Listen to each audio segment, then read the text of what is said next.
clapped. Action. Lights, camera, action. How you doing, pal?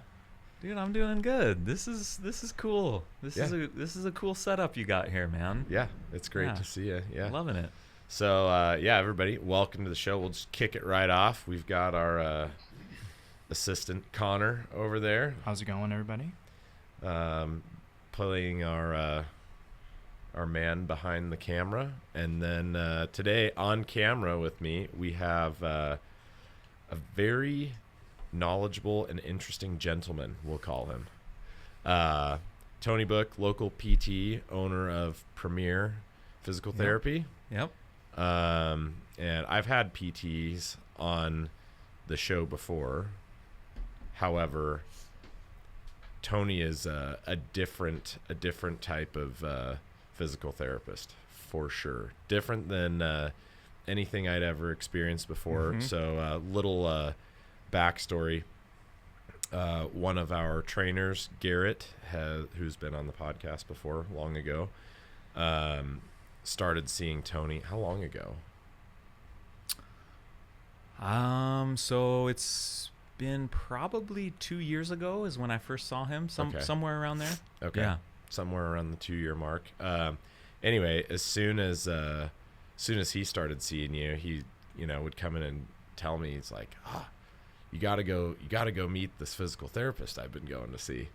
And I'm like, okay, what's so special? He's like, you just gotta go. And I'd be like, okay. And he's like, he beat me with a hammer and but it's crazy. Like, I feel so much better. And he just Garrett's a very very knowledgeable, but also very in tune with his body type of individual.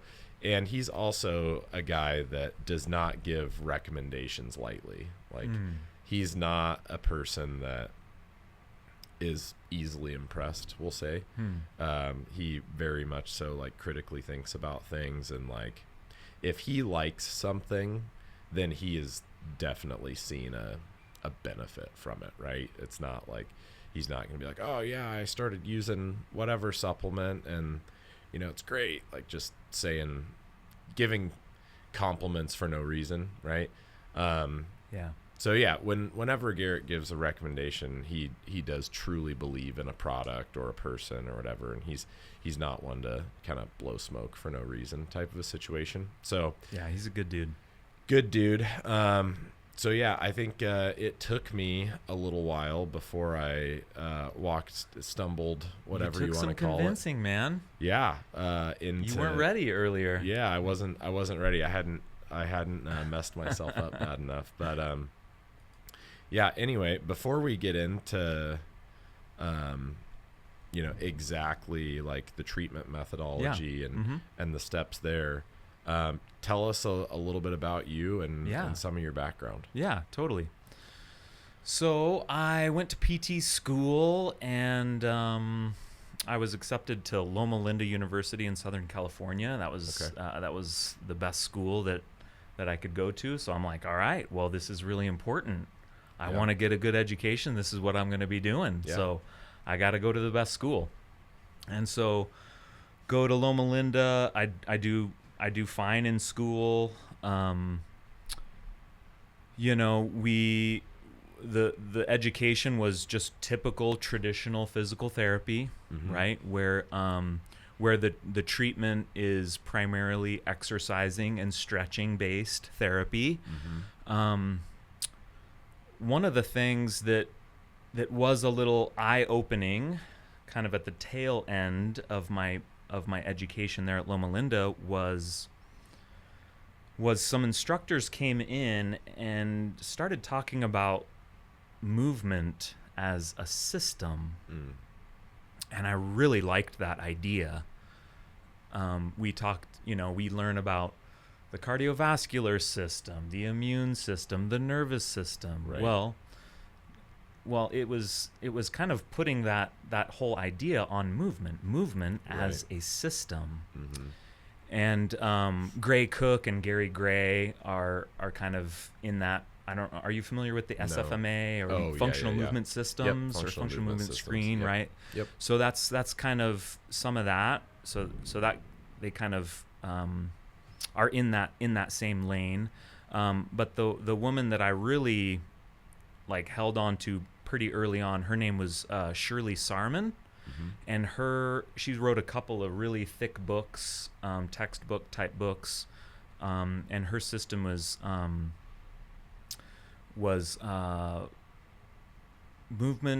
movement system impairment syndromes. Okay. And she was really good at identifying aberrant movement patterns. Okay. And so I took this hook, line, and sinker. Like, dude, I want to change movement. Right. That became the deal. Right. And so that then put me on this quest of, one, you have to identify the aberrant movement, and then you got to figure out how to fix it. Right. That's the trick. That's the trick. How do you fix it? That's the trick. How do you fix it? So identifying the problem is the first step. Yeah. How do you fix it? And you guys are so good. Like, all you trainers, I've been super impressed with some of the referrals that I get, are like really detailed, specific, like, the scapula isn't posteriorly tipping where it should, or the knee is diving in, squatting, and all these things. I'm like, dude, you guys are in this same lane too. So, but then, like, I felt like there was this chasm, this massive chasm of like how the person was living, how they were moving, how their brain was executing movement, and then like where I wanted them to be. And I didn't know how to bridge that chasm. Traditional PT, right? They've coined the term like corrective exercises, right? Where, well, if we just train the correct pattern enough, we'll bridge that chasm. We'll get there eventually. You just got to keep doing it correctly. Or train the muscle that forces it to track correctly. Just keep training that muscle. Get it stronger and stronger and stronger. And that'll bridge the chasm. Well, I graduate and I start, okay, I'm just going to jump into corrective exercise. So I did that for a while. And I just kind of became convinced that I was changing their cognitive override of their movement. I really wasn't changing. You don't have to teach a baby how to squat correctly. They just do it. How do they do it? Why as we age and we have injuries, do we just need to constantly think about engaging our core when we go to do something? That just doesn't seem natural to me. So then I started looking at, there's a treatment philosophy called DNS. I don't know if you're familiar with dynamic neuromuscular stabilization, where it's kind of gotten somewhat popular with Peter Attia. He talks about it in his book, Outlive. And so I was like, okay, this is going to be the thing. This is going to bridge the gap. So this philosophy, am I going too long on this story? Are we good? You got as much time as you need. Cool. Dive in. So that philosophy talks about kind of taking an adult back through developmental ontogenesis. Right? So when a baby is born, all of their phasic muscles are dominant. So the phasic muscles are like rounding your shoulders, hiking your shoulders up, extending your spine, hip flexion, internal rotation, right? And you see a baby when they're first born, that's what they do. Kind of also interesting, what happens when you see a neurologic injury, a stroke patient, what do? They do the exact same thing. They curl up into that pattern. What do we do when we injure our shoulder? We do the same thing. Protraction, elbow flexion, curl the wrist, protection, right? And so I'm like, okay, well, this makes sense. I need to take an adult back through developmental ontogenesis. I need to reintegrate their reflexes, their infant reflexes, to kind of train these patterns back into their central nervous system. And so I took a course. I flew down to Stanford. I took a course and was very underwhelmed, but I did try it. And I'm like, failed. it didn't seem to get the results that I was looking for. So what kind of things were you learning through that course, and what are the practical implications of that form of therapy? This was over 10 years ago that I went down there, but the idea is when a baby is integrating reflexes that are built into the central nervous system, they're integrating these reflexes into more complex movements. Right. They are having pressure on certain parts of their body as they are engaging in these. So, for example, super easy example, the grasp reflex. You have babies. Yep. And you remember when you put your pinky in their hand and they'd squeeze your hand. Well, that's a reflex. Right. They're cognitively not thinking about grasping your finger, even though you kind of feel it as the dad. You're like, my kid is squeezing my pinky. It's a reflex, and that reflex trains. It gets integrated into their more complex motor patterns to make it more coordinated. Right. Eventually more coordinated and stable, and then they can start to begin to do those things volitionally. Right. And so it's using these tapping into these reflexes and putting pressure in certain angles and places on the body. So like one is like, I think like I'm forgetting, but it's like an intercostal space, like just below nipple line, and then there's one like the superior nuchal line of the occiput on the cranium, where the baby would be resting its head as it's engaging in some of these reflexes. Is that answering your question? Yep. Yeah, kind of. So it's kind of you would put pressure on some of these areas to trigger these kind of reflex responses in an adult. So kind of a neurological reset, so to speak. That's the idea. So of like it. they're Yeah. so like they're sorry, I'm going to shift this a little bit.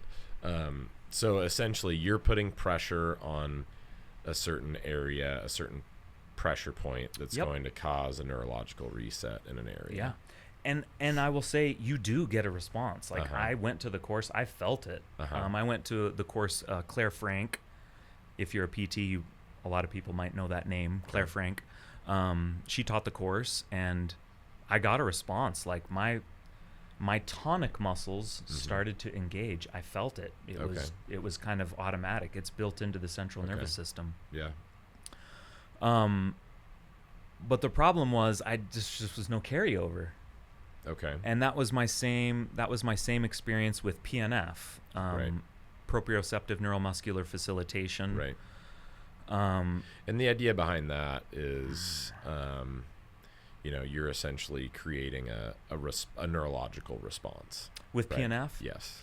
Yeah. Yep. You're trying to tap into this neurologic system to try to fire inhibited muscle groups that aren't correctly firing. Right. Yep. So that's the idea with a lot of physical therapy is you're essentially trying to affect the nervous system to cause a muscle that might not be firing to start working again. Yeah. Right. Yep. This chasm again that we're talking about. Right. How can I get them, how they're moving and stabilizing right now? It's wrong. Right. How do I get them to this point where they're using their body like it was designed to be used? It's a chasm. Yep. It is a chasm. So like practical application of that, right? I guess for a lot of people listening, like might have difficulty, translating what you're saying into like a practical application. So maybe give us an example of somebody that has maybe come into your clinic in the past and presented some sort of dysfunctional movement pattern that you would use one of these methods to try and correct. Yeah. Dude, that's a good question, bro. So it could be something as simple as, when I rotate my head, right, and I look left and then I look right, it should be around a transverse axis that runs vertically. Yep. And my head should have singular axis. Right. Well, you see a lot of people that turn their head and they have this forward head. Right. And as they turn, they're not just turning around a singular axis, they're also side bending their head. Right. They're leading with their chin, and so they turn like this. Right. So they're moving in multiple different planes. They're moving in multiple planes that that's not how we're meant. That's not how we're designed to rotate our head. That would be a simple example. Another example might be a really common one, right? Is if I'm squatting, oftentimes the knee wants to dive medially. Right. And this could be with somebody who doesn't necessarily have a large, doesn't have a lot of valgus. So the knee valgus is somebody who's knock-kneed. Right. And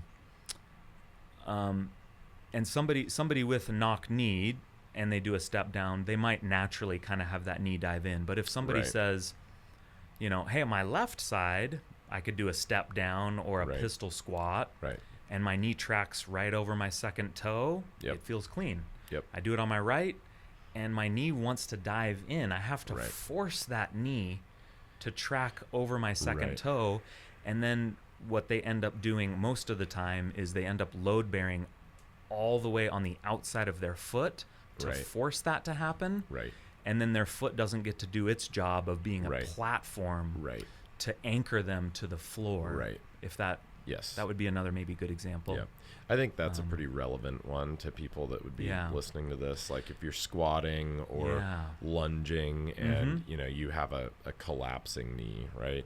And so maybe another easy example would be like upper trap levator tightness. Like what is the reason why I have increased muscle tone that's just chronic? Right. Chronic overuse. That shoulder. Yeah, that it's elevating that shoulder, or they just say, Tony, that's where I hold my stress. Right. Or that rope, that spinal extensor rope that just runs down the spinal gutter. Yep. It's just there's always increased tone there. Yep. Chronically. Yep. It's always there. Those would be same things, right?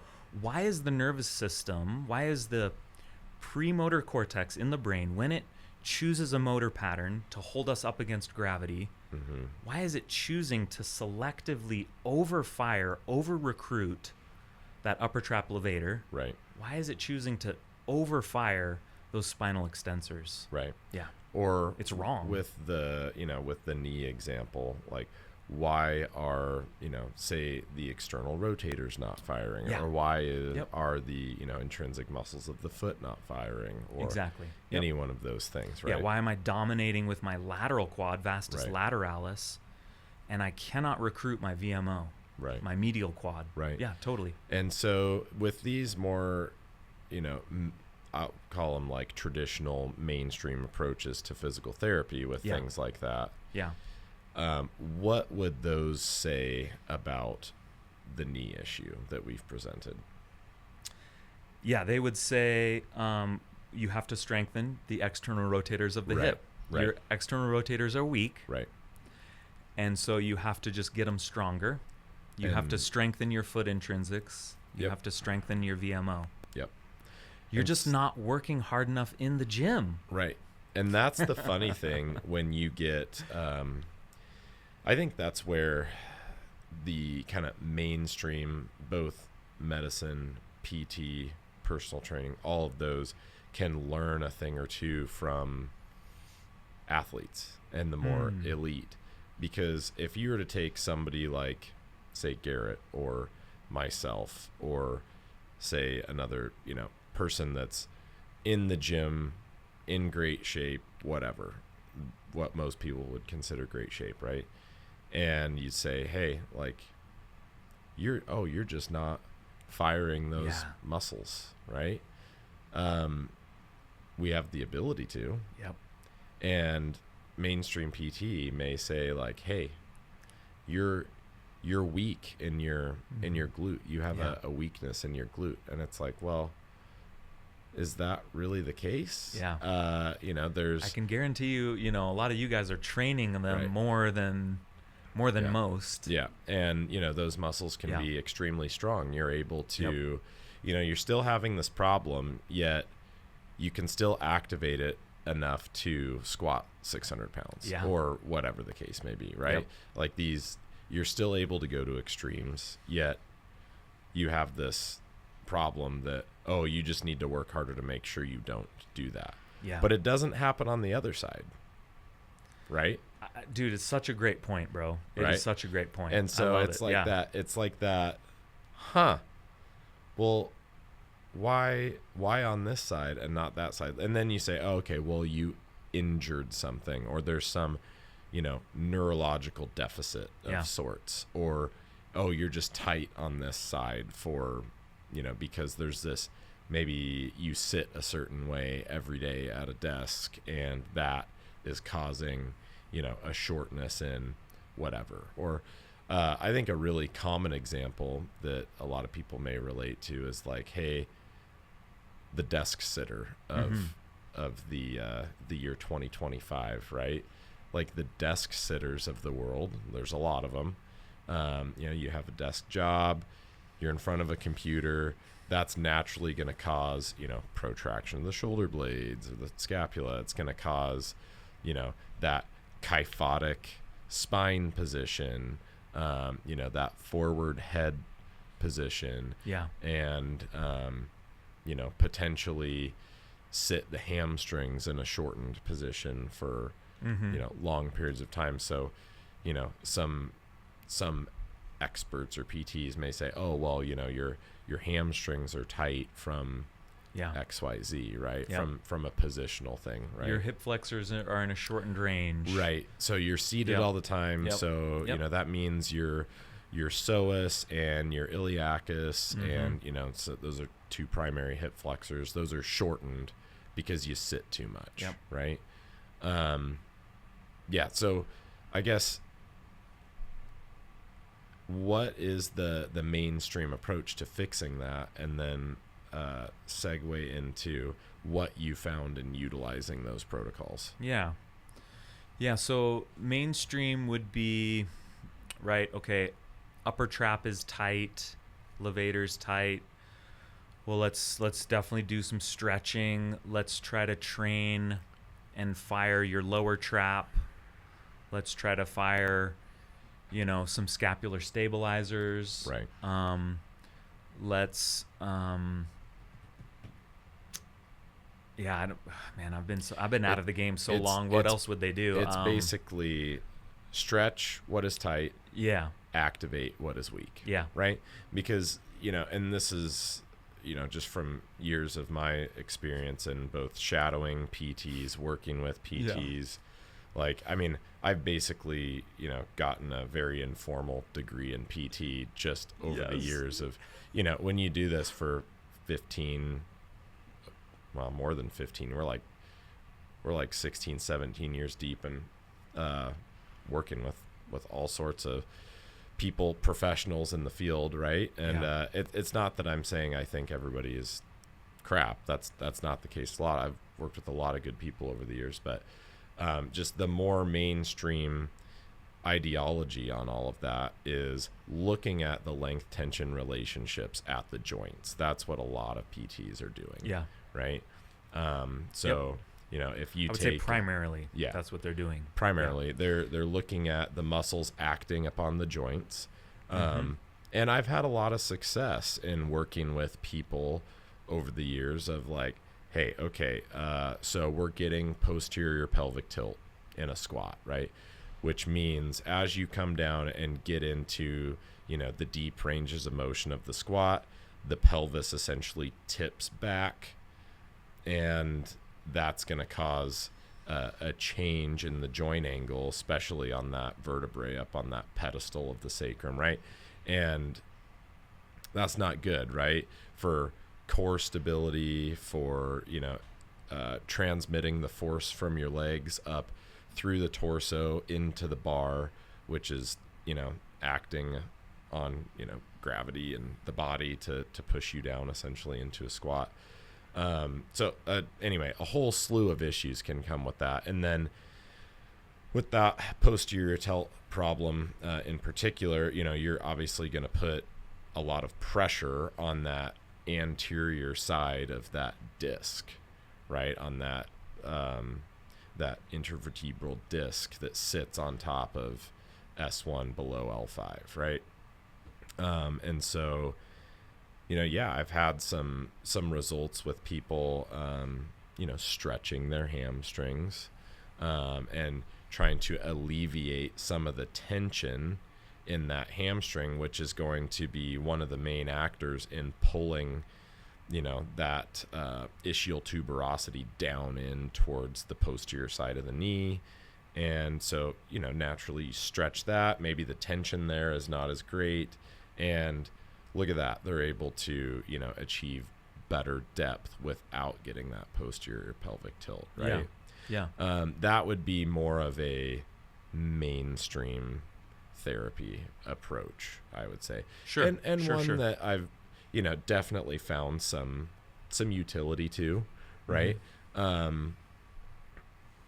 I think there's a lot of different examples of things like that, strengthening, like a huge one that a lot of people can relate to is like strengthening the rotator cuff, maybe after surgery or after some sort of injury to the rotator cuff, right? Oh yeah. Oh my gosh. I don't know how many times I counted reps of band work, of internal and external rotation, trying to get that rotator cuff firing. Yeah, Yep. totally. Yeah, I think, that's like a very popular approach. You talk to anybody who's had anything go on with their shoulder and they're like, That's what they're doing. I went to PT. And you're like, okay, well, what did you do? And it's 10 out of 10 times almost. Yeah. It's, okay, I did wall walks with bands. Yep. And I did, banded external rotation. Yep. And, maybe some other things that are targeting some of the, maybe posterior muscles of the scapula. Your, scapular stabilizers for all sure. the scapular stabilizers. Middle and lower trap. Yep, middle, definitely like lower trap activation. Yep. I can't tell you how many times I've heard PT say, "Oh, well, you're just, your upper traps are dominant." Right? Yep. You got a muscle that's dominant. Pec right? minor's dominant. Pec minor's dominant. Yep. Your corticobrachialis isn't firing. Your, Oh man. you name it. Your anterior serratus isn't firing. Yep.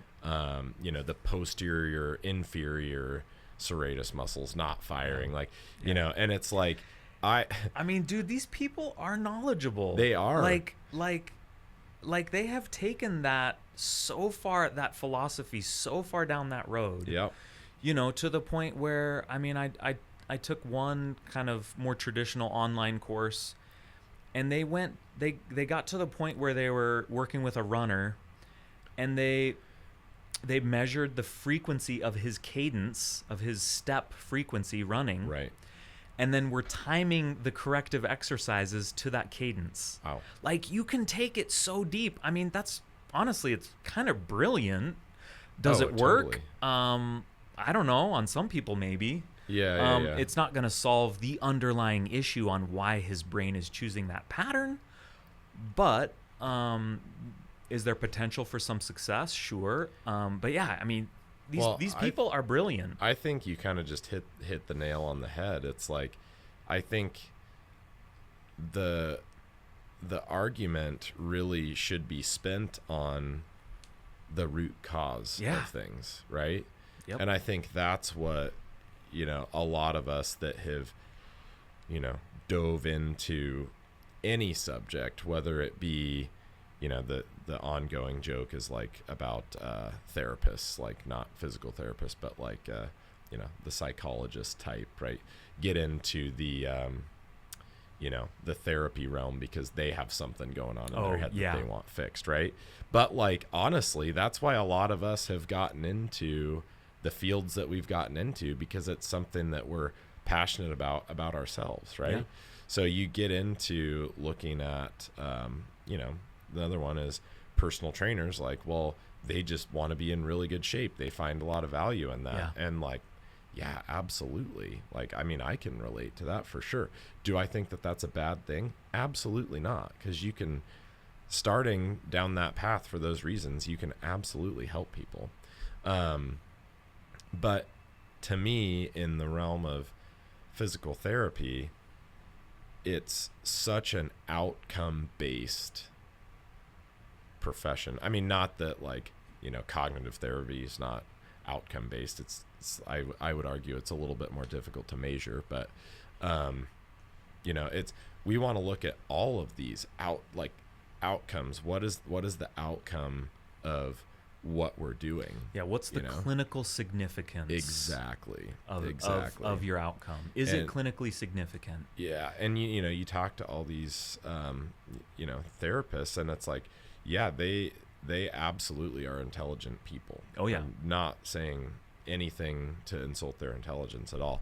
It's a matter of, it's not a matter of being able to speak the language of anatomy and understand the physiology. That's not the problem. Mm-hmm. It's finding the root causes of things that really, that I think that is the challenge, right? It is. Because, even like so I'll speak from my point of view because that's relevant here, right? Like, as a trainer, I'm not a physical therapist. I'm not a doctor.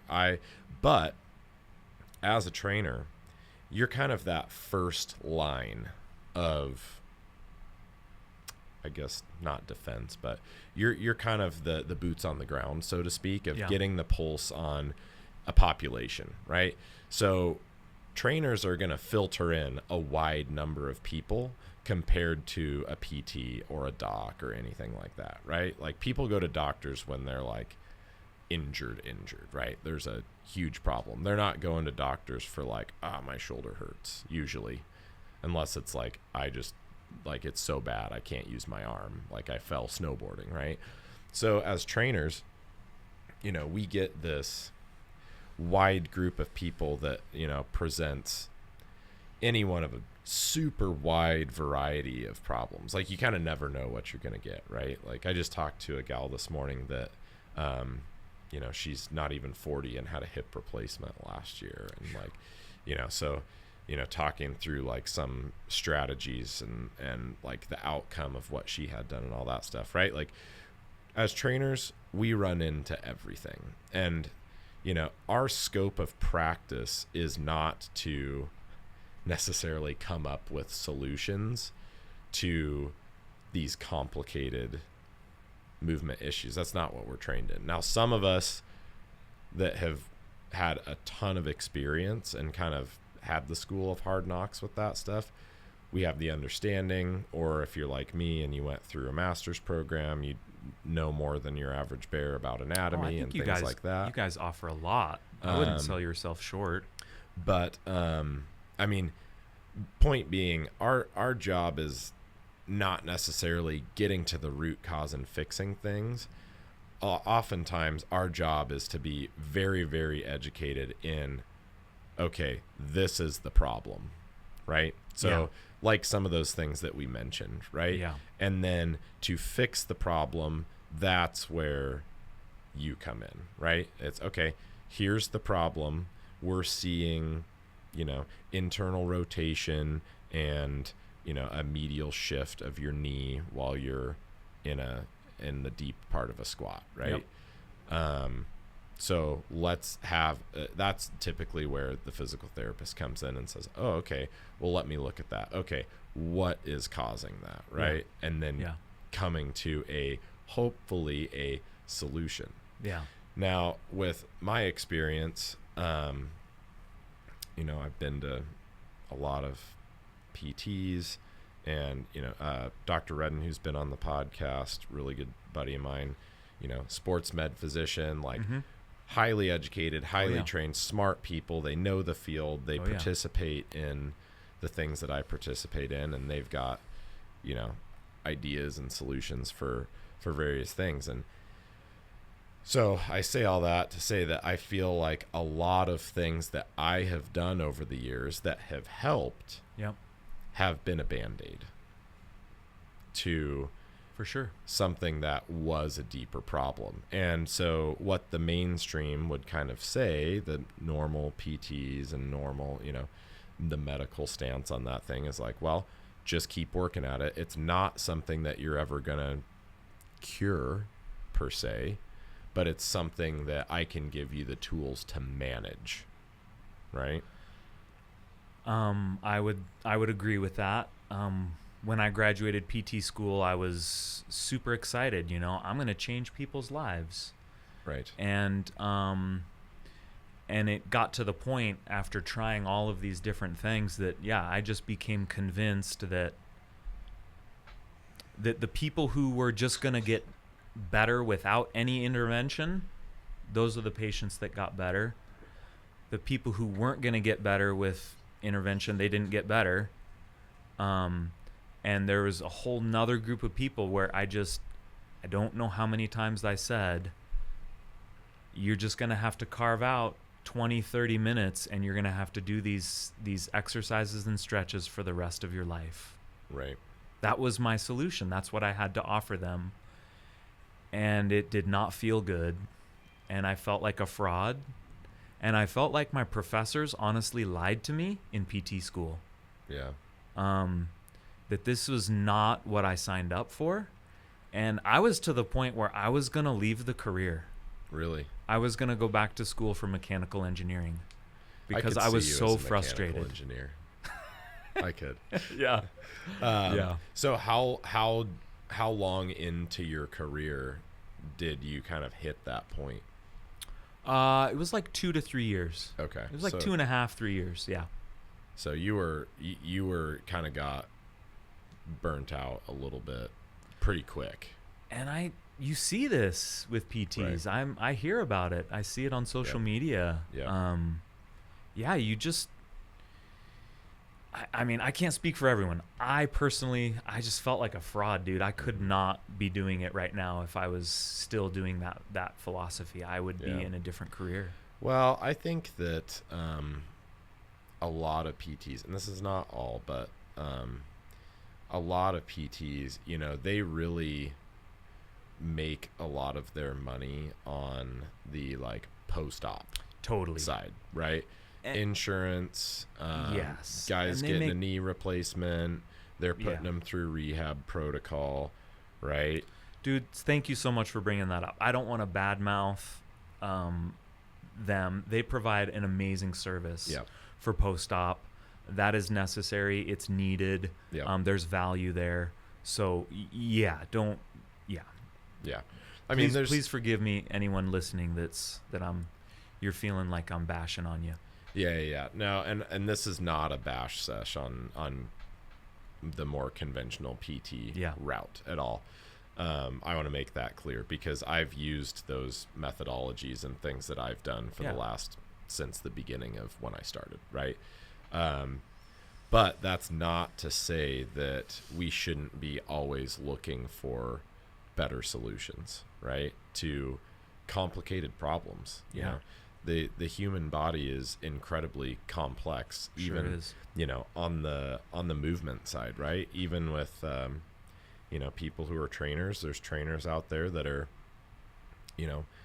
very focused on the movement side and on the exercise side and the movement selection and the programming, and then programming is a whole nother thing, right? So you've got like this wide array of different philosophies on programming and on program design and periodization and different phases of training. And then you have the trainers that are more on the nutritional side, and trainers that get into more of the bodybuilding coaching side, and it's like they're focusing specifically on nutrition but for a specific outcome, a goal, right?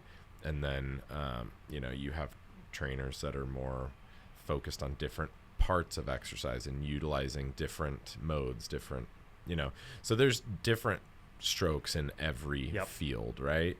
And I think that's good for everybody to challenge each other. And even in the realm of, one small area, right? Say, take nutrition for an example. There's a ton of different approaches there, of different, theories, a ton of different sources of scientific literature that you can look at. That, like, my point being is, one person does not have all the answers to every problem. Yeah. It just doesn't exist, right? And there's some people who are better than others in every field. Absolutely. Not everybody is created equal, but I definitely don't want to say that I'm stuck on one particular ideology in any path, because I think that would be very, number one, narrow-minded and ignorant, but more so, you're not a true scientist, right? Which I'm not saying that I'm a true scientist. I'm far from it, but I do know the values that should be held from all of us looking at helping people, and that is to respect the scientific process and go through those steps, right? It's okay to have a hypothesis and a theory and all of those things, but you can't discredit things that have been studied and looked at and discovered through a scientific process, right? So I agree. That's good. Let's take it back to when you said you kind of got frustrated with outcomes and frustrated with what you were doing. Like, I guess explain a little bit more what that was like, and then how you moved forward from that. Sure. Yeah, so again, just kind of what we were talking about, a traditional approach is really blaming two things. They're blaming either a loss of strength or they're blaming the brain. They think it's the brain's fault. They think the premotor cortex has to be retrained. There's some sort of inhibition. Yep. Or they think that this muscle just isn't strong enough. It's not doing its job because it's weak. And so I was trying exercise. I was trying to train movement with corrective exercise, right. And so trying to facilitate, right? Facilitate this neural pattern. What I continued to run up against was, I'm telling the patient, no, you're moving this way. I want you to move this better way. But they kept moving the wrong way, or they would move the right way kind of, but then a good chunk of that time they would still have pain. Or then if they didn't think about moving that way, or they got back to the field, right, and they're playing a sport, or their mind is focused on something else, they would totally lose it. Yep. And so it just led to a lot of frustration. Yeah. I became frustrated with the patient. The patient got frustrated at me. And you're thinking, is this person not doing what I've told them exactly. to do? You'd blame it on, well, you're just not doing your stuff at home enough. You got to do it more. It just led to a lot of frustration. And then just this continued question that would just be in the back of my mind is why?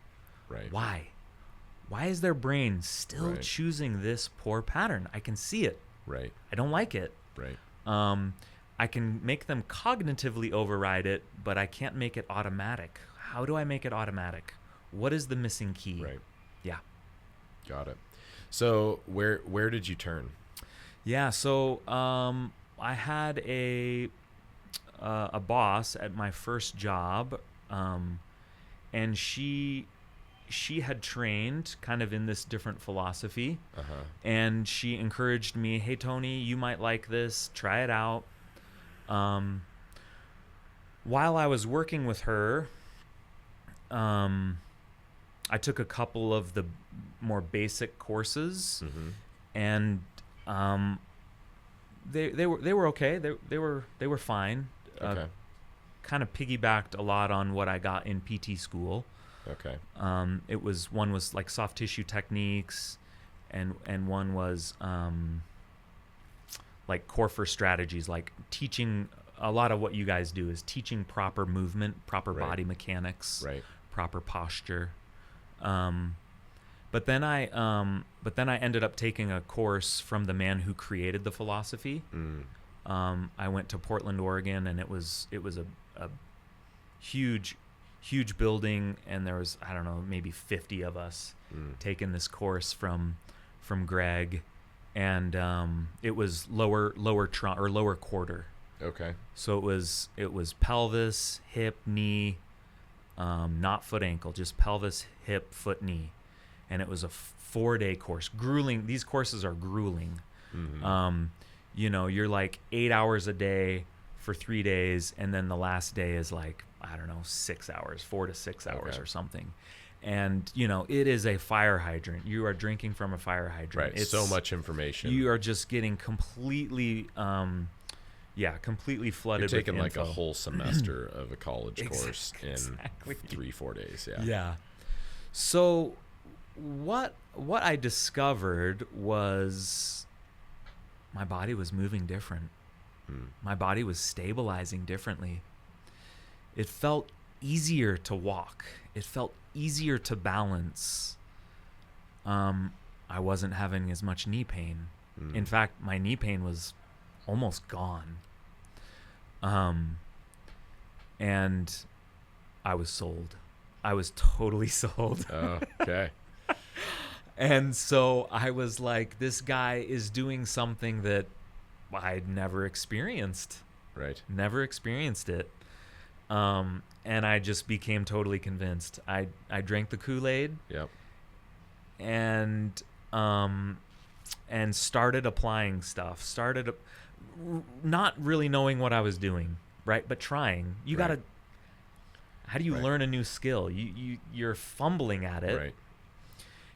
And I started having patients, infrequently, they'd come back and they'd say something like, Tony, I don't know what you did, but like, I'm moving differently. Like you changed something. Something is different in my body. Right. And I had never gotten that before. Never gotten that. I would get temporary changes. I would change movement temporarily, but they would always come back, same movement pattern. And so I started to have that experience, and for whatever reason, I just chalked it when I didn't get the response that I wanted. I chalked it up to the reason that, well, I'm just not very good at this. I just need to get better at it. I didn't chalk it up to this doesn't work. I think the reason why I didn't do that was because I was getting some things happening. Right. I had felt it in my own body. I was seeing enough progress that, I just became convinced that I just suck at this and I need to get better at it. And if I didn't help somebody, well, I just didn't treat the right thing. I just don't know how to fix that yet. Right. And so that started me on this journey. The next 4 years, that's all I took was courses from Greg. Okay. That's all I took. I'd flying to California, flying to and these courses aren't cheap either. They're like $700, $800 a pop. Yeah. And but I'm like, I gotta learn from this guy. Another probably piece of information that would be helpful is this guy was like, when I first met him, he was probably in his early 70s, late 60s, it was probably early 70s. Okay. And so I was like, dude, how much longer can you do this? Right. How much longer is he going to be doing it? So I'm like, okay, I got to just everything I can. I got to learn from this guy. Yeah. And then it was just, you can only grow so much until you take a weekend course, a 4-day course, right, every 6 months. How much are you really going to learn? How much can you really That's a lot. Really of transform. information Yeah. to process, and you maybe get Exactly. a few things out of that Exactly. each time, right? So I was just like, I just felt the time constraint. I just felt this pressure. I've got to go learn from this guy before he quits. Yeah. I've got to track him down, and so that's what I did. I applied to do a residency with him for 2 years. He accepted me the second year. Oh, okay. And I moved my family to Colorado to go train with him for a year. Oh, wow. Where were you living at the time? He was in Steamboat Springs, Colorado. Okay. That's Were where the you mothership here is. before? Yeah, I was in Boise. Oh, okay. Yep. And so you moved from Boise to Steamboat. Yep, moved from Boise to Steamboat, and for those listening, you might know of Steamboat as the resort town. Well, Greg was from Colorado, and he was just like, people will come and travel to see me wherever I go. So where do I want to be? Oh, where do I okay. want to raise my family?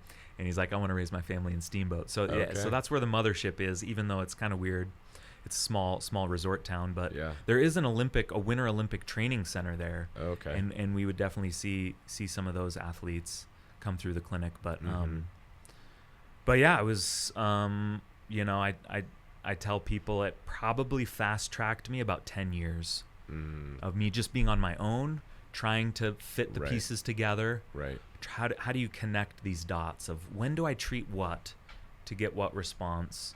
How do I know Yeah. I've fully released it? How do I know I fully got the response that I needed or wanted? I feel like it fast tracked me about 10 years. So how long were you was there? great. A year. Oh, you were there a full year? Yeah. And then you moved back. Yep. I tested to for my CFMT, which is Certified Functional Manual Therapist. Okay. It's a pretty grueling testing period. It's a 7 days wow. long exam period. That's gnarly. 7 written exams, 7 practical exams. Yeah. For each of the major courses, you have to test a functional deficit, Yeah. and then you get 3 treatments, 3 interventions, and then you have to test a functional improvement. Okay. And they're grading you as you go. It was way worse than boards. Way worse than boards. Yeah. Yeah, that's pretty intense. Yeah. So, I guess with that background, tell us a little bit more about, I guess, the theory of what this is and what you do that is different. So I did my residency. I got my CFMT. I've come back to Boise. I started the business. I've been doing, the business has been open now 5.5 years. Mm-hmm. So classical CFMTers are maybe gonna not like what I maybe say, some of this, what I might say, because okay. I've butchered now what I've learned there. They have a 3-pronged approach. Their approach is mechanical capacity.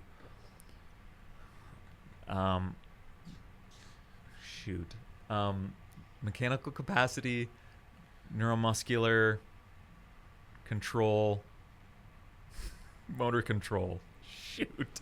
See, I don't even remember. I don't remember the three-pronged approach. But so basically, it's address the mechanical capacity of the system manually, hands-on, addressing joints, typically joints, sometimes soft tissue, typically joints, and then using PNF, neuromuscular facilitation, to integrate that response, to fire those muscles, and then bridge that, go from PNF to motor control, or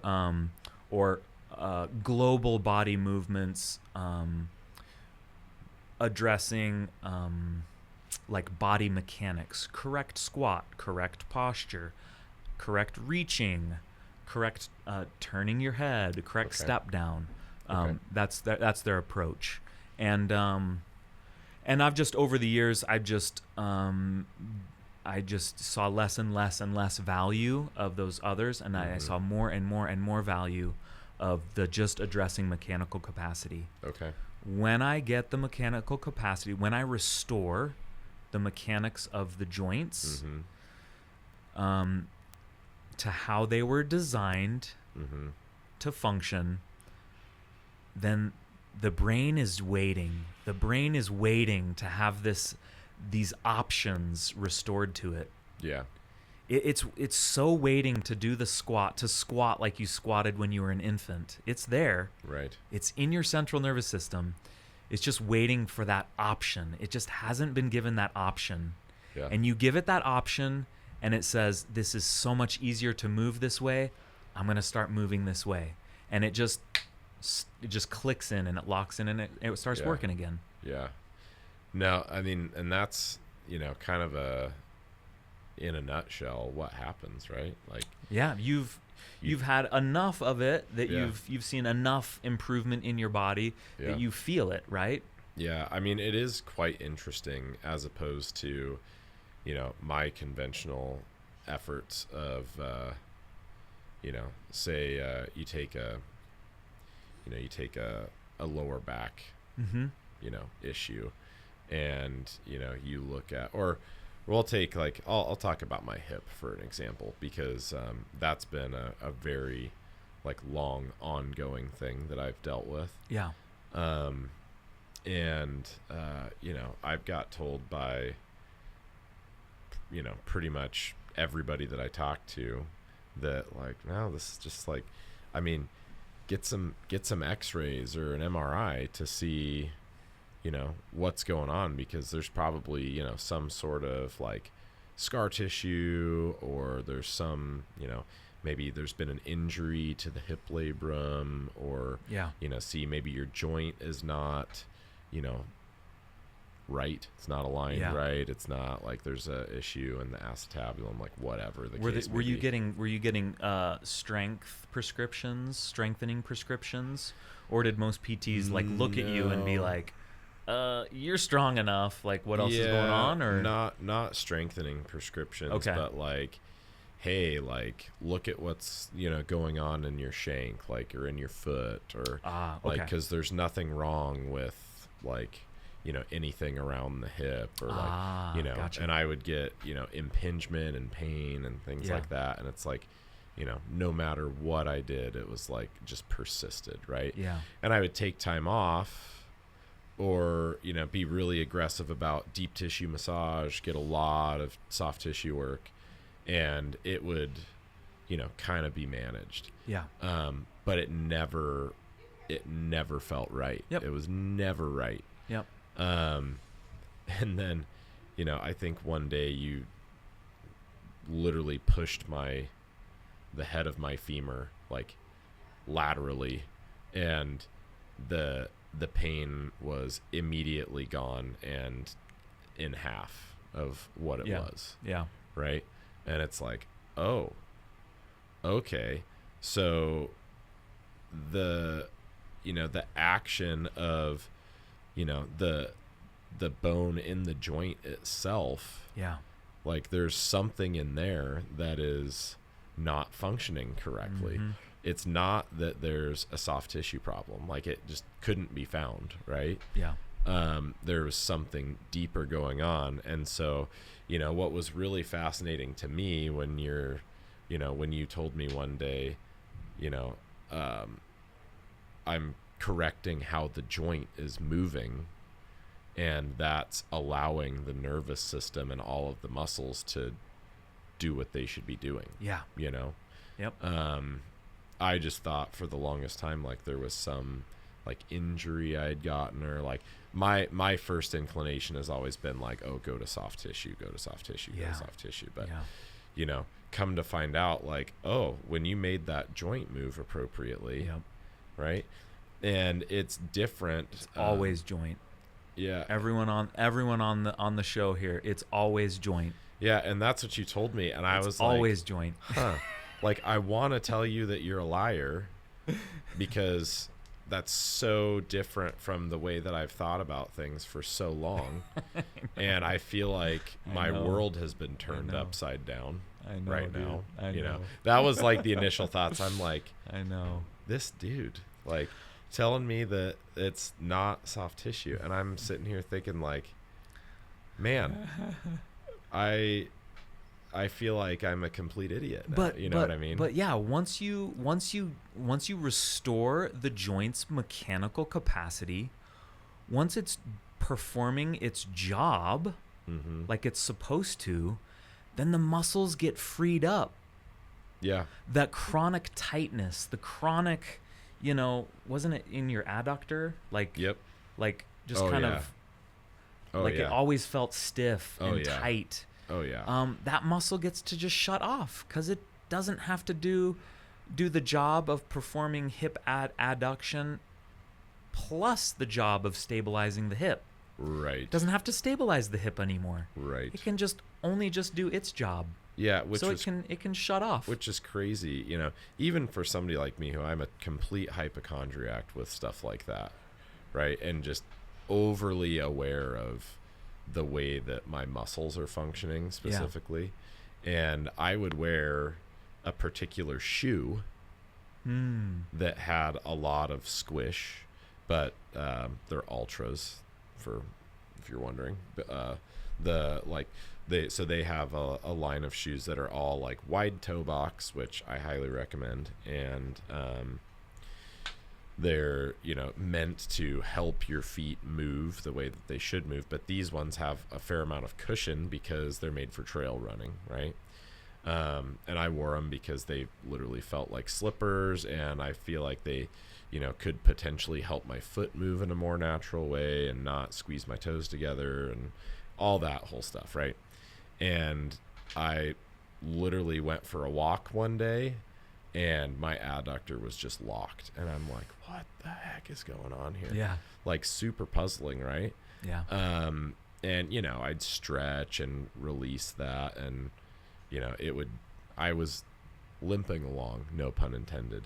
And I haven't had that issue since you worked on it the first time. Yeah.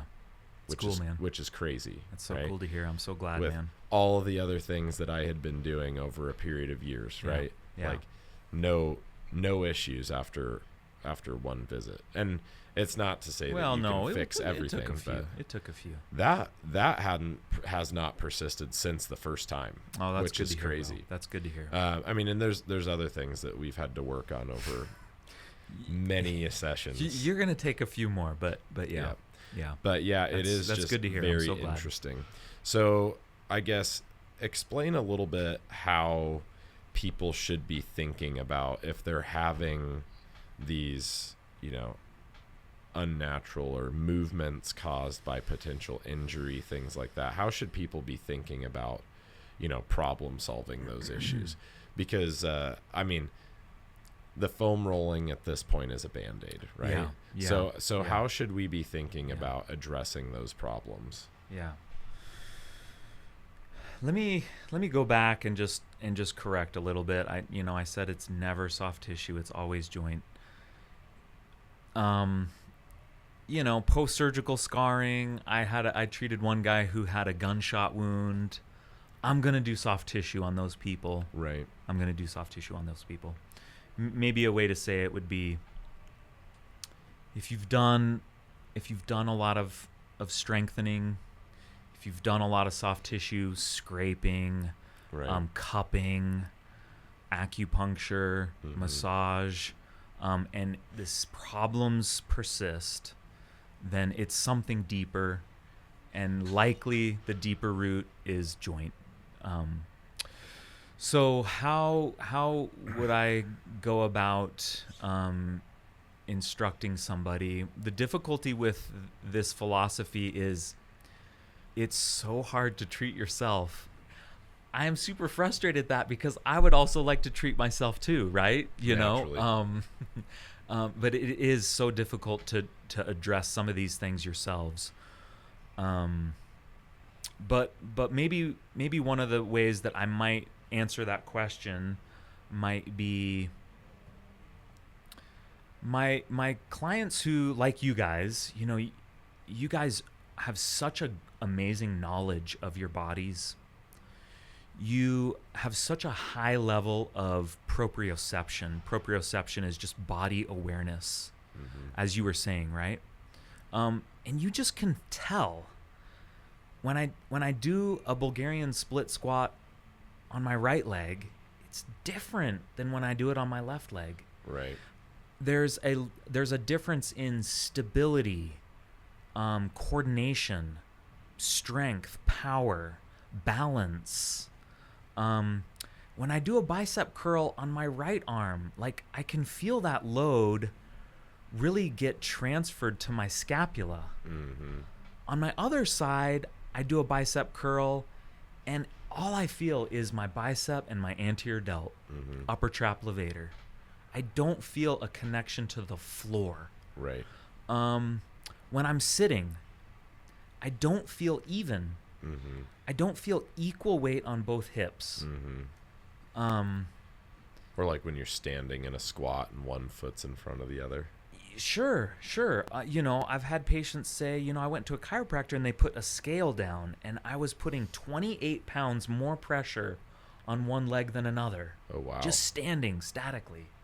We just get into these really twisted positions because our body is compensating. It's in this state of compensation. Did that kind of answer that question? Maybe ask it a different way. I'm just kind of trying to get at like what do people like what should people be thinking, like say if they're having one of these issues, where's the right place to go, potentially, like maybe if they can't come see you, like what should they be thinking about in terms of a solution, generally speaking, right? Because a lot of times I've recommended like, hey, get deep tissue massage. I think that's great, and I still do think that's great. I still participate in that. Hey, and I do too. Yeah, I do too. I also like that. I don't expect it to address my chronic issues, right. But I do it regularly. So Greg, the man who created this and mentored me, 50 years ago, he kind of came up with this philosophy, and he coined the term functional manual therapy. And I just see him as such a visionary, right? Because nowadays, what's really popular? Functional medicine. Functional everything. Functional everything. I just met with a guy today. He's a functional nutritionist. Go figure. And so 50 years ago, Greg realized that, dude, it's not about treating symptoms. Right. It's about enhancing function. Right. Make the body work better. Make the body work like it's supposed to work. And symptoms improve. So, obviously, I would recommend people go try to find a CFMT in their area, a certified functional manual therapist. It's the best place to start if they want something along these lines. And I would also encourage them, if there's multiple CFMTs in their area, try them. Who is looking at their function multiple times a visit, before and after the visit, every visit, and how many of those people are just looking at these functional tests once and then just fall back into the more traditional PT. The goal is to enhance function. The goal is to change motor control. If I'm not testing that and then retesting that every visit or multiple times a visit, right, how do I know if my intervention is how doing are you anything? Seeing improvement? Yeah. How? You don't know. Yeah. And so it really stunts your growth in connecting dots. And not every CFMT is the same, but the ones that did train at Steamboat, shout out to Brent Yamashita and Steve Warfel, amazing crew, amazing men. The goal is enhancing function. Motor efficiency is the key, I believe. So I've got a fun question for you. Sure. How does this differ from like the standard perception of like chiropractic, right? Because, you know, as soon as you start talking about joints and making the joints move better, joint manipulation, a lot of people are going to jump to, oh, well, that's what a chiropractor does, right? Yeah. So I guess tell us a little bit about what you're doing with joints and the therapy that you're giving. How does that differ from like a chiropractic approach? And if you want to get into it a little bit, like how are they missing the mark there on potentially fixing things? So for example, like you want to be able to treat something enough to get it better, and then it should not regress, at least unless there's another event. That's my expectation of myself. Whereas, treatment, yes. With a lot of like chiropractic stuff, you know, you're seeing chiropractors recommend like, oh, I need to see you once a week until the end of time. Yeah. Right. Yeah. I have a couple of good buddies that are chiropractors. Love them. They do good work. They're gonna recommend that that just like your car needs maintenance, regular maintenance, the body also needs regular maintenance.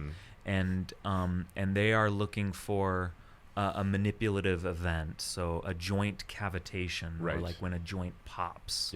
Right. They are seeing that as aligning the spine, allowing free flow of the cerebral spinal fluid from the brain through the brain stem.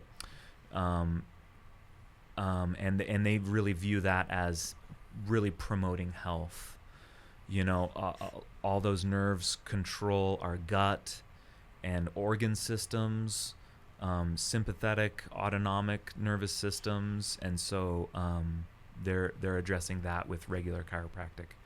Now, how a chiropractor might address a chronic pain would be similar, right? They're looking at how can I get this area to cavitate to provide some relief.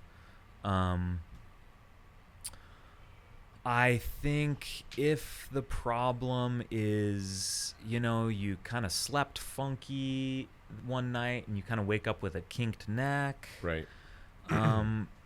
Maybe probably the quickest and easiest thing is just to go get it manipulated, and probably solves that 9 out of 10 times or more than that, right?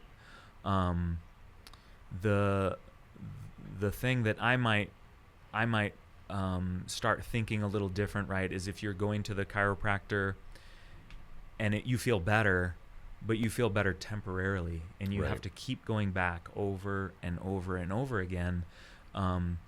Maybe that's the point when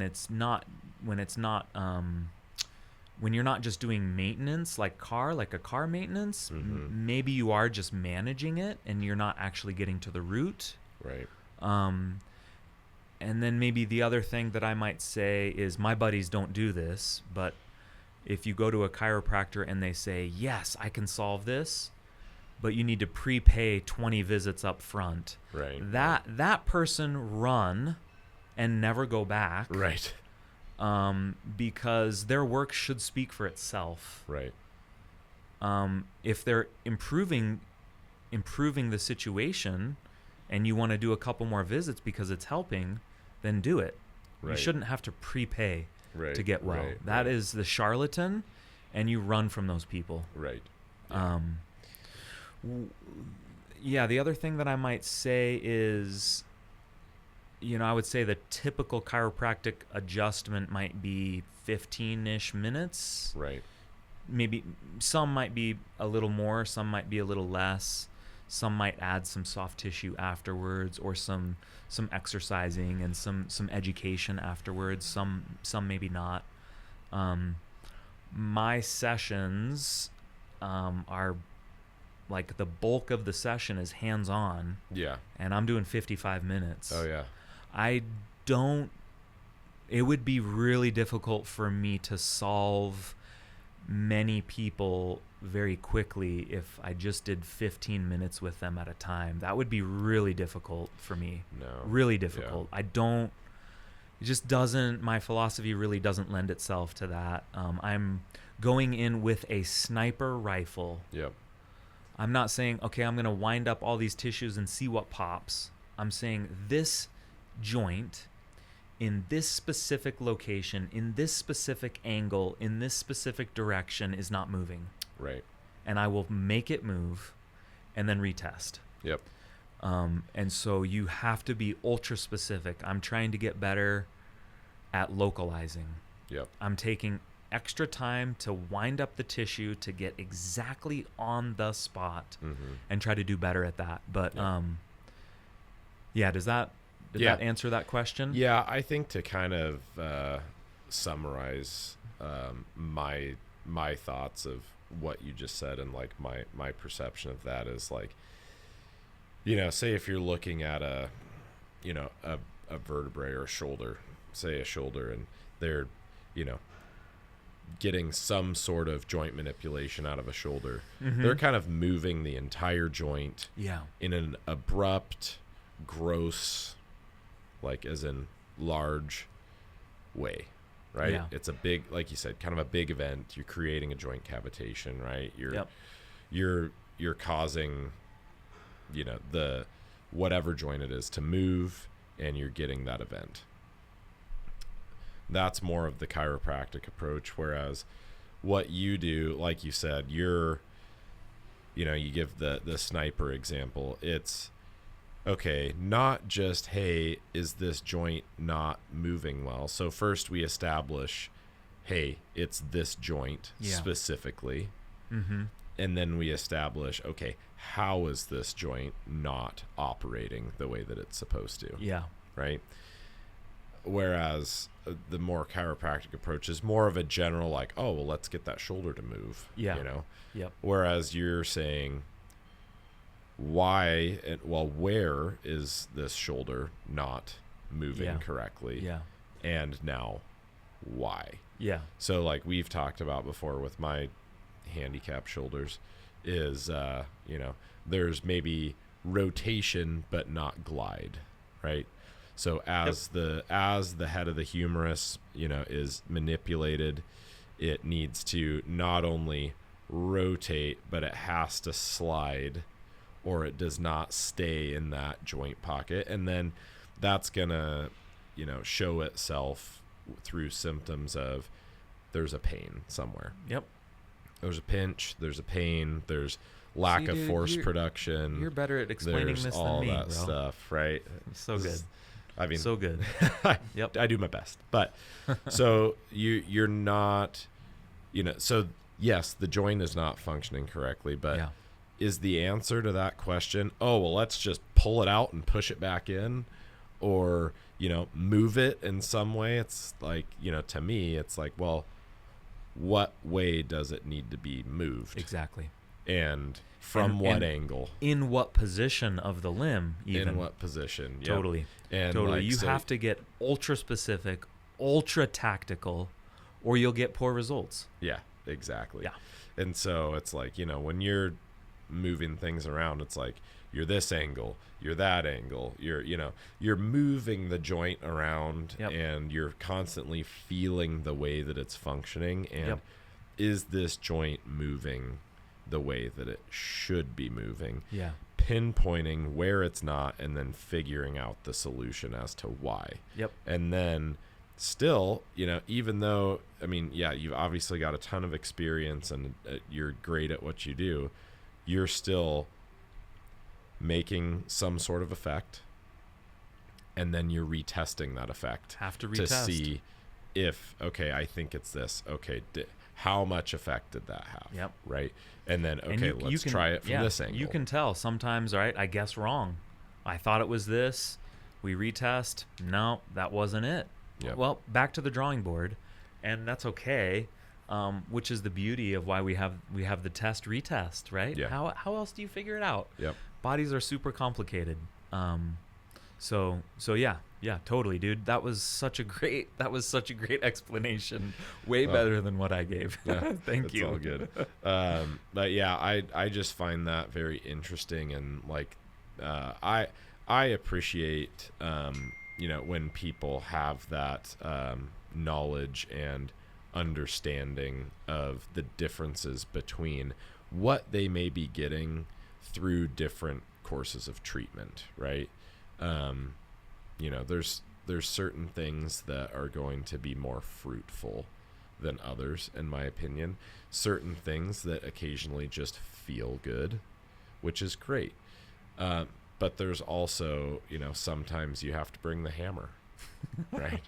and that's what Tony does. He brings the hammer.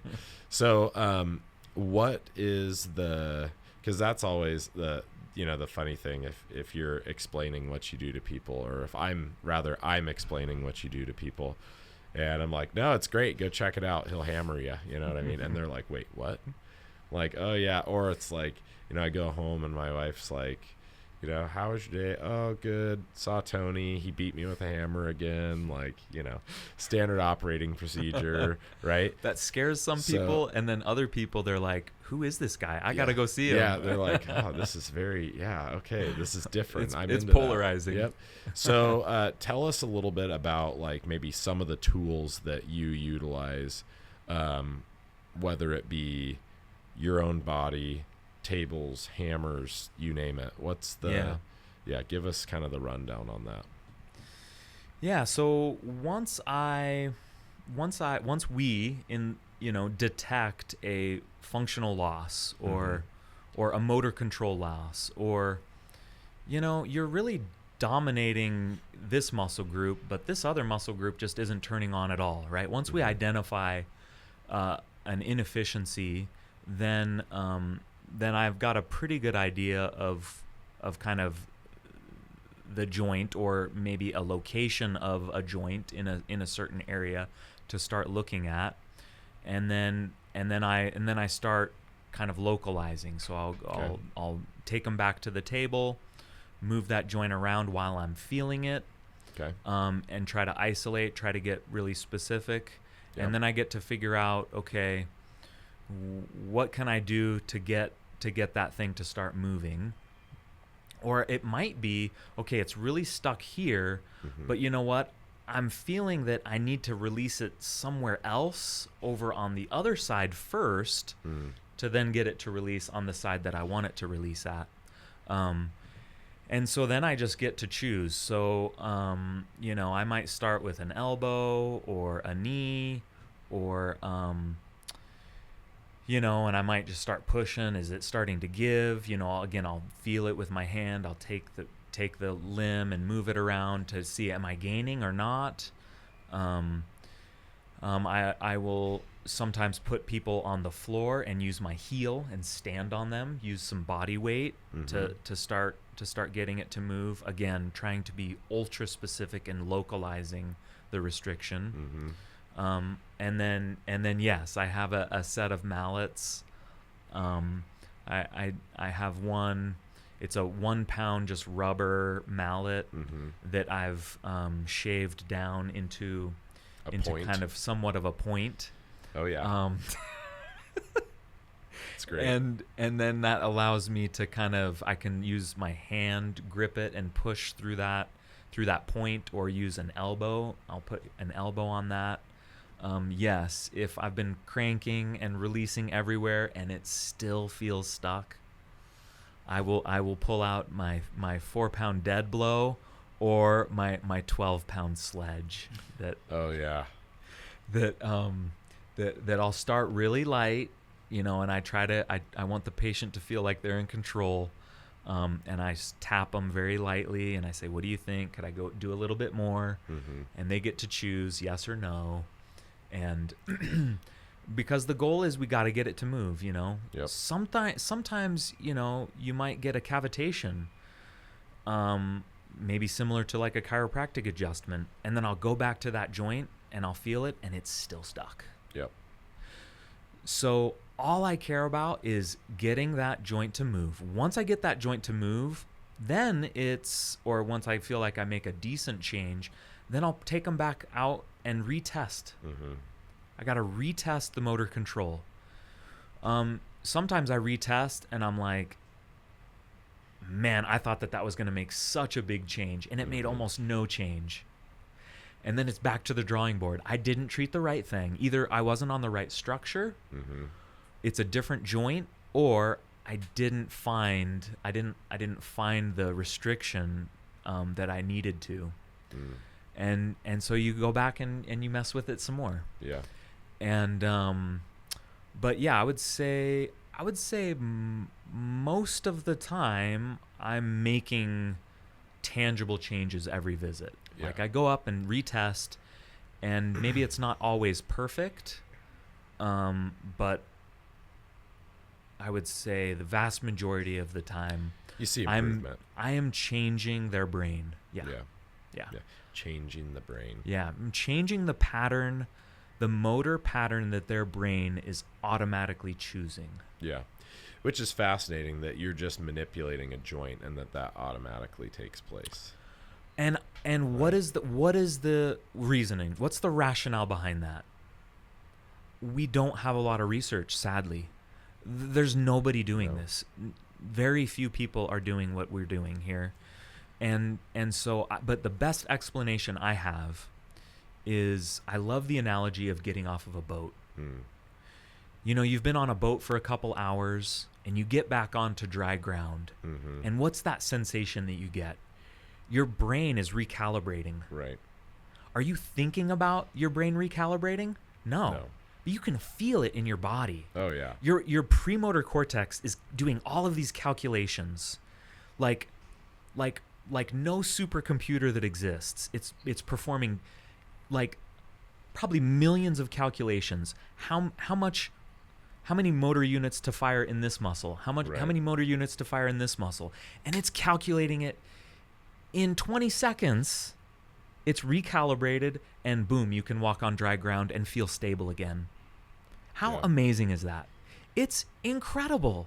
It's pretty nuts. Yeah. And I believe that same analogy applies to what I'm doing, because oftentimes, especially with hips, I'll treat a hip and the person will get up and they'll be wobbly. They'll say stuff like, "Man, Tony, I feel like I'm a little drunk," or like, "I feel like I just got off of a boat."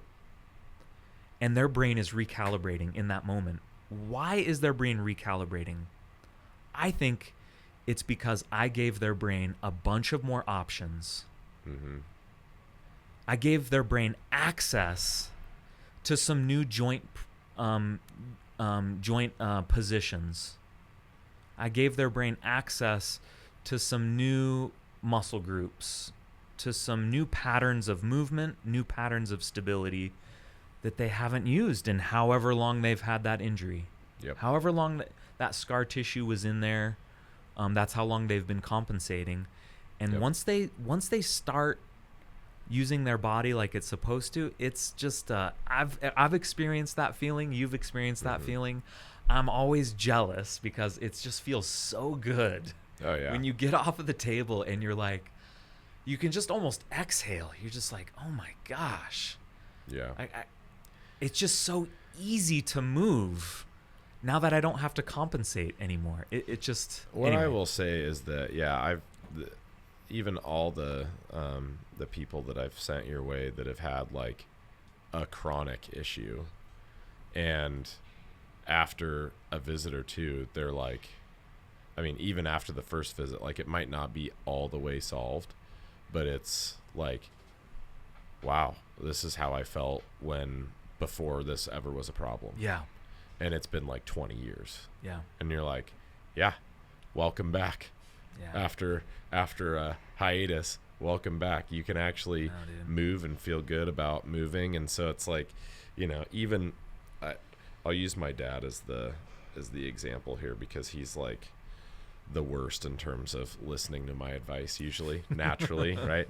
Anybody that's ever tried to give advice to a parent understands this. Yeah. You know, you go into people that have been like he's been in the medical field and worked in different places where, you know, you trust doctors and you trust all these, like, you know, and they're getting like images and like, you know, all types of images, x-rays, MRIs, like all this stuff, like looking at, oh, you know, like, yeah, you've got some disc degeneration and blah, blah, blah. And it's like, well, I mean, when you get older, like I probably have disc degeneration in my mid 30s. Right. Yep. And like they, you know, they try and come up with an explanation. Well, you know, you're going to need surgery eventually. And it's like, that I don't buy. Yeah. Like that I don't buy at all. When you can look at things structurally and like the best you got is, well, there's some arthritis or there's some degeneration. It's like, dude, it takes a lot of arthritis to cause that much pain and that much loss of function. Yeah. Right. Yeah. And so somebody that knows that is like, man, that ain't it. Yeah. That ain't the solution. I'm here to tell you, like, don't listen to that guy. You know what I mean? You know, they're the ones that are profiting off of you either going through chronic or not chronic. They're going through like long-term PT or going through a surgery where, you know, they're going to make a bunch of money on your surgery. And that's also what they've been taught as solutions to a back problem. Yeah. They've not been taught like, hey, look at, you know, these other things that could be potential issues. Like, maybe your sacrum hasn't been sitting in the right position for the last 20 years. Which is 95% of back pain patients. It's the sacrum. I 100% am on board with that. And I've thought that for a long time. However, sacrum coccyx. Yep, exactly. Yeah. A lot of people, coccyx, tailbone. A lot of issues arise from that. It's just so, it's like literally your center, right? Yeah. It's like that's where like almost every movement like passes through there, right? Load transfer. Oh yeah. Kinetic energy. Yep. Ground reaction forces come up through it. Your body weight goes down through it. You're right. You're absolutely right, dude. I love it, bro. It's like a hub, right? And dude, you know your stuff, bro. You do. Listen, I just pretend to on podcasts, okay? But it's really fascinating because so many people have this problem. Yeah. Everybody, like, it's so funny. So like, you know, at coaching hockey kids, you've got, you know, these, you know, young kids that aren't quite strong enough to pull their skates tight. Because skates take a lot of strength to tighten them up. Like even some moms, like full-size adult women, have a hard time tying skates tight enough. Even some men, like some skates are heinously stiff and they're laced. And so like there's certain kids that I coach that like there's me and two of my coaches that they're like, it's got to be one of you three tying my skates. Because they can tell the difference. They like it tight, as they should, because it gives you that ankle stability that you need. You just need a little bit of, you know, dorsal flexion, plantar flexion on a skate. You don't want any lateral movement at all. And so they're like, you know, I want you or you. And, you know, I see some of the other coaches. It's like the running joke of, oh my gosh, now my back's aching because I had to tie like 6 pairs of skates today, you know? And it's like, that's not normal. Yeah. You know what I mean? Like you shouldn't have pain just being bent over. Or like before I fixed myself, I would joke about giving my dog a bath because you're bent over, right? Yeah. Like I don't have one of those tubs that's like up at, you know, counter height that I can, you know, so it's like throw the dog in the bathtub or the shower or whatever, and you're bent over scrubbing them and stuff, like just that bent, any activity where you're in that bent over position. And it's like, oh my gosh, I need to go, my back's killing me and all that stuff. It's like, that's not normal. No. Like a little bit of like, if you're getting say a little bit of flexion and you're working those muscles a little bit, right? Like it's normal to like feel them, but like to be like, well, now I feel like I can't walk for the next 3 days. Like that's not a normal problem to Totally. have, right? Totally. And so the amount of people that this affects is huge. So many. And so it's many. like, I wonder if there's like, not to go too far down a rabbit hole, but like an evolutionary, you know, problem that just has existed with the actual function of the sacroiliac joint. Yeah. Like, it's a really unique joint, It is. right? It is. To the body. I mean, it's like you've got the kind of, people describe it as somewhat of a heart shape bone in the sacrum that's, fused vertebrae essentially, right? And it makes up this one bone where so many things pass through, not just forces, but nerves and all that, right? It's true. And then you've got these joints that are not a hinge joint. They're like a fissure, right? Then it's like, it's like you're putting a seemingly jagged bone sandwiched in between the two sides of your hips that are kind of jagged to a degree. They're smoothish, but it's not like... No, you're right, dude. You know what I mean? They are jagged. You're right. You're totally right. It's not like putting a round, pull through a round hole. Yeah, totally. It's like you've got these structures that are kind of inherently sticky. Yeah. Right? For sure. I mean, that's the way that I kind of look at it. You're exactly right. Yeah, there's a bunch of different types of joints. This is not a ball and socket type joint. I mean, we call it a planar joint. Planar joints are basically like two flat surfaces smushed together. And we believe that the sacrum has, or the sacroiliac joint has 6 degrees of freedom. So it moves on the X, Y, and Z axis. Yep. And we believe all of those movements have to be there for it to function correctly. Absolutely. And let me tell you, they do need to be there. And when they're not there, you lose stability. You lose function. It inhibits your glutes. It inhibits your deep external rotators. It inhibits your core. Your pelvic floor, your multifidus, deep fibers of psoas, lower abdominals, transverse, and you end up overutilizing superior fibers of psoas, spinal extensors, hip flexors, quads. So why do you have tight hip flexors, it is right? so important. It is so important to get that right. And because of these jagged edges of this joint, and because of tight, interwoven, overlapping ligaments that surround that joint from the front and the back, the connective tissue, it can get super, super stuck. Oh, yeah. Evolutionary, I have no clue, bro. I don't know. My best guess is that it moves correctly in children who develop, hit all of their motor milestones, and it's just through injuries, man. We fall and hit our bottom, we hit our tailbone, we lift something heavy and something shifts. We step off a curb and hit our leg and it shoves us up through our hip, funky.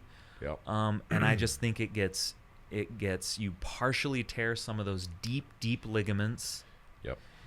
And the body is super good at stitching those back together, right? It gets inflamed. Something gets torn or partially torn. It creates this cascade. Fibroblasts, we know, come in and lay down scar tissue, stitch stuff together. We have another cell called myofibroblasts that actually have a contractile unit of it. You guys I love this. You guys are shaking your heads like you know this. I love it. They're a contractile unit, so they will pull those things together, pull those torn tissues back together so that then they get stitched. The bummer is the body just doesn't know what to stitch to what. It just knows I'm inflamed in this area. Let's just send in these cells. They get attracted because of the inflammation cascade. Interleukins and all of this. Please forgive me. I don't know all my OChem. And then it just doesn't know what to stitch to what, so it just ends up kind of stitching that whole area together. And when it stitches that whole area together, it's stiffer than it was originally. Yep. And you lose one or more of those degrees of freedom. Yep. And then you start this compensatory cascade. Yep. And then it can go on forever. It can go on your whole life. Yep. Which is crazy. Yep. And then it can get worse as well. Like, I mean, it certainly can be made worse. And my thought there is, well, if you're compensating, you're at risk to injure it more. Absolutely. You're not using your body like it was designed to. You're setting yourself up to have another injury in that same area or in that same kinetic chain. Right. I oftentimes find ipsilateral sides. So when I say ipsilateral, I mean same side, so left side or right side. Super common to have left hip and knee and ankle all stuck same side. Yep. Why? I don't know what was the original injury, unless they remember something. But there was an original injury that started them down this cascade of compensating in their motor control, and it just set them up to injure some other segment in that kinetic chain, and then they just start compiling on each other. And then at some point, dude, you just can't compensate without your body, raising the alarm. Yeah, I think I'm hurting. Like, for most people, like, they kind of just throw in the towel with certain things that are causing the biggest problem over time. Unless you're stubborn, and then you're like, well, I still want to do this activity, and so you dig and dig and dig and find band-aids or find, hopefully, solutions to the problem. But I think it's like you were saying, with that being such a common problem, I think a lot of people share in common problems, common injuries, and I think that there's just not a popular solution out there. I think there's a lot of popular band-aids, I guess, or there's a lot of things that are popular that try this, try that type of thing that might help to a degree, but I mean, I think that's one of the reasons why it's so important to have you on the podcast, and just to let people know, like, there's other ways to go about, like, fixing some of these chronic issues, whether you're an athlete or not. Like, there's always something else to try, and this is what you do is certainly unique and a worthy I worthy also one. really don't want to come across as like a used car salesman and overpromise and underdeliver. I really am try to be realistic. I don't solve everything. I just solve most things. That was a good plug. And that sounds conceited, but no, I think that's accurate though. But yeah, sometimes it goes really quick. But like with you, like, you're going to be a little more of a project. I'm a problem. Not only just because you're a little hyperflexible, and it can be more challenging to find where it's stuck with hyperflexible people, but I'm treating a lot of areas, right? You got a lot going on. So it's a lot of abuse. But it's not like a magic wand. It's really not a magic wand. Some people come in and they say, "All right, well, I heard you were the sorcerer, or the guru. You're gonna wave your magic wand." And it's not a magic wand. Sometimes it might seem that way. Sometimes it's cool, and I fix people super quick. But I wouldn't say that's the norm. It does take a few visits to figure things out, typically. Yeah. And it's also it takes a patient who's willing to trust me, to really go through some tenderness, go through some discomfort to get it to release. So don't if people listening, don't feel like it is this magic pill, because it's not. But yeah. No, I think there's a lot of good that those techniques bring into to light with, you know, joint manipulation, but also just the assessment of the problems and getting to the root cause, right? I think that's kind of the main point is I think people skate around a little bit in terms of trying to grasp at, you know, any and every solution, kind of try everything. And I'm not saying that trying things is bad, but, you know, especially with what we do here at the gym, like we want people to be able to achieve their goals, right? And if that goal is you want to run a marathon, or if that goal is you want to squat X amount of pounds, or if that goal is you want to get on stage, or if that goal is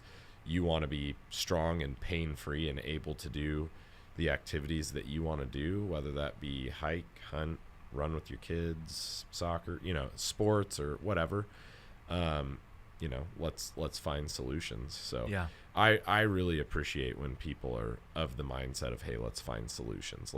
Let's get people better, right? Like let's fix people and get them on their way to achieving great things. Yeah, and I tell people before I discharge them, you know, like, hey, you know, if I do my job well, I run myself out of business. Right.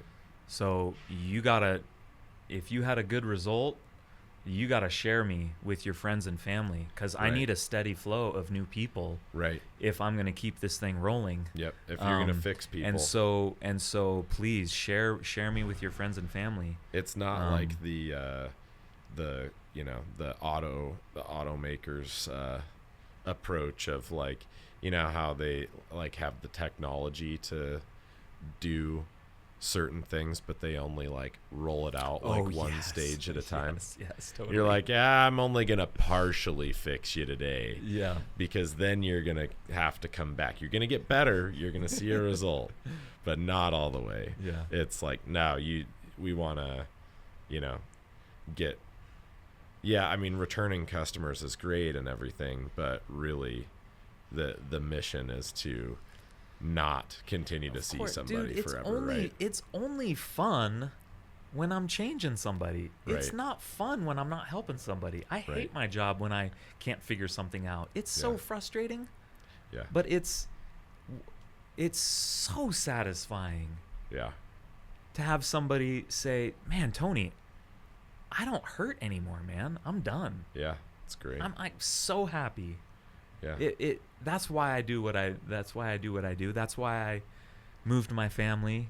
Yeah. You know, that's why I did all this training, is because it's so fun when I'm getting a change. Yeah. But yeah, I guess maybe the other thing that I might just add is really how I have created this business is solving, you know, unresolved mechanical pain. Yep. People that have tried chiropractic, people that have tried PT, people that have tried massage, acupuncture, osteopathy, you name it, and they're still struggling. They're stuck. I don't know where to go next. Yep. Nothing has solved this.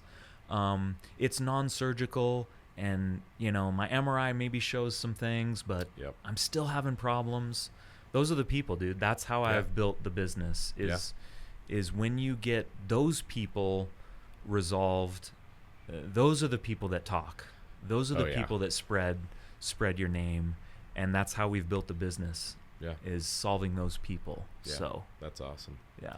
So, what would be your goal in the future with what you're doing now? What's kind of your grand scheme of things? If things work out perfectly. I have so many. I go all over the place, but give us a couple. Yeah, a couple are. I think nobody is sharing this knowledge online. Okay. Nobody is sharing this knowledge on YouTube, and I would love to do that, dude, at some point. That'd be great. I would like to go into business with somebody who is who does the video side, and just like, let's go into business together and just start creating some content. Yeah. I think that would be really great. Another pie in the sky thing is, I would love to start a school in like a third world country. That's awesome. No, that's super cool. And I would love to just go, a month or 2 months or 3 months a year Yeah. and go to this school in Latin America and just train therapists. Yeah. That's I would love that'd be great. I'd love to give back and teach and serve Yeah, absolutely. an underprivileged people group. Yeah. No, I mean it's all about helping people, right? Heck I mean, yeah, dude. that's like that's kind of what gives us all the the warm fuzzies, so to speak, is the more people that you can reach and help. And, Yeah, Jesus was right. Yep. Yeah, Yeah. totally. Yeah. No, I love that. So I'm yeah. curious to ask you that question. Yeah. What the goals? Yeah, what's your like pie in the sky, Oh, man, 5 year, I 10 think- year? I think that the bottom line for me is I would like to positively impact as many people as I can. Yeah. I kind of have gotten away from doing as much training as I once did. Yeah. And I don't necessarily think that the solution to helping more people is going like full scale back into Okay. that. Yeah. However, I do think that I would like to start helping more people in that way and mentoring others to do what I do.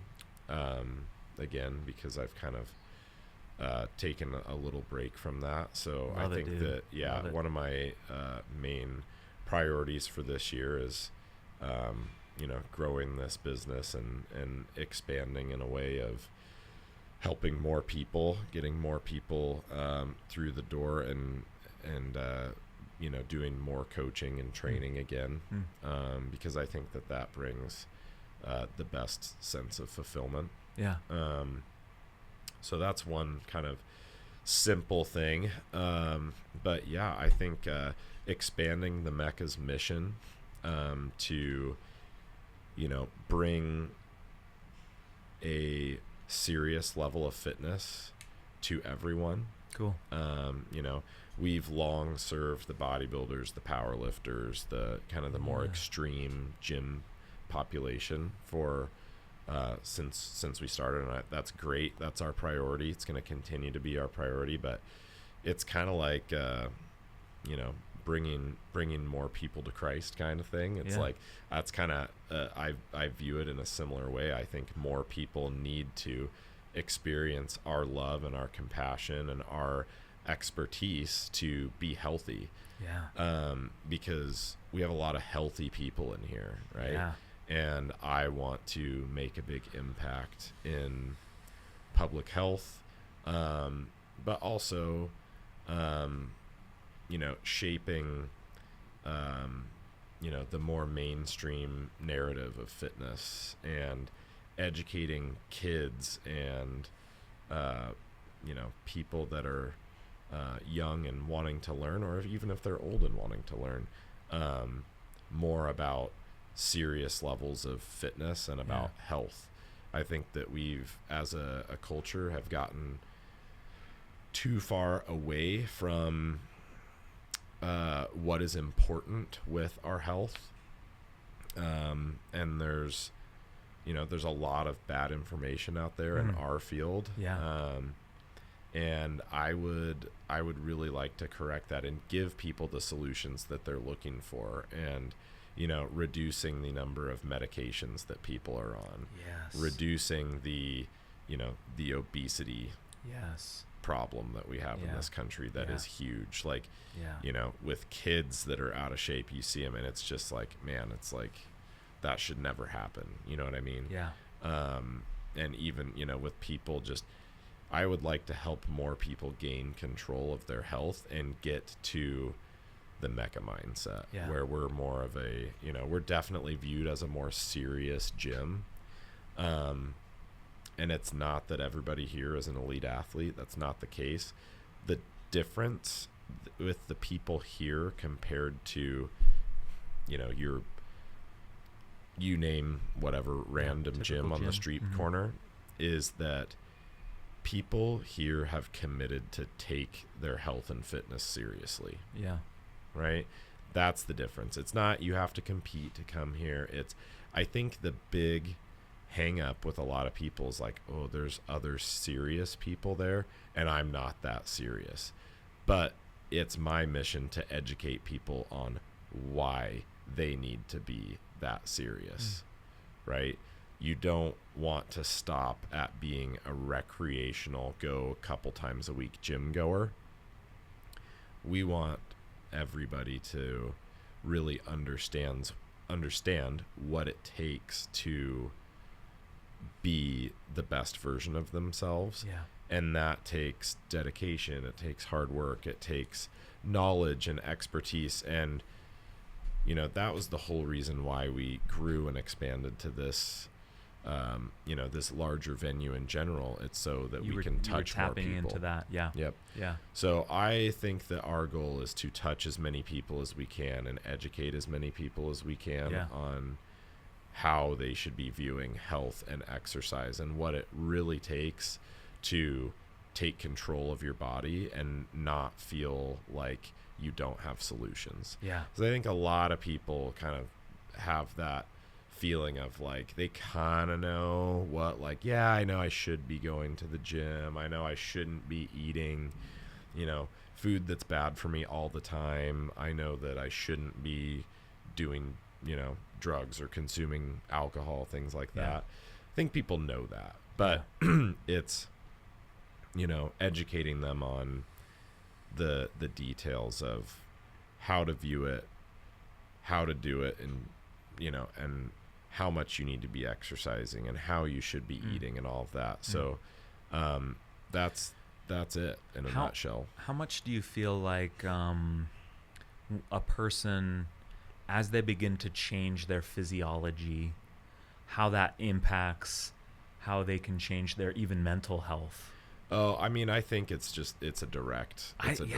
It seems like it, doesn't it? Oh yeah. I mean, you can see it so in people. Important. Yeah. I mean, you get your your physicality right. Yeah. You get it's an element of like confidence, right? Yeah. You're like gaining control to a degree. And yeah, I think it's a parallel. You get your body right, you get your mind right. And if you get your mind right, it's going to be, a journey for you to get your body right, but you can feel it, right? Yeah. It's like snowballs. a palpable. It snowballs. Yep. Yeah. So whether cool. some people, like, it goes both ways too, right? Like sometimes it takes somebody seeing you and overcoming a pain that they've had for a long time, and then they jump in and then they start seeing progress, and it builds and builds and builds, and their mind changes. Yeah. Their whole mindset, their confidence, everything just, completely different, in a good way. Or, sometimes some people are just, they make a decision and they say, I'm going to win today. And then they go and they win, right? That's it. And I think it takes a lot. Not everybody has that. I'm going to win today, and I'm going to grab the bull by the horns, or whatever analogy you want to use. So that's why, baby steps can be important. What are the little things that you can do today that are going to make meaningful impact on where you're going? Whether that be, taking the steps to get pain-free, or taking the steps to get better exercise, eat better, buy better food, all that. Like, take one step. My friend Hunter Labrada, I'll name drop, he's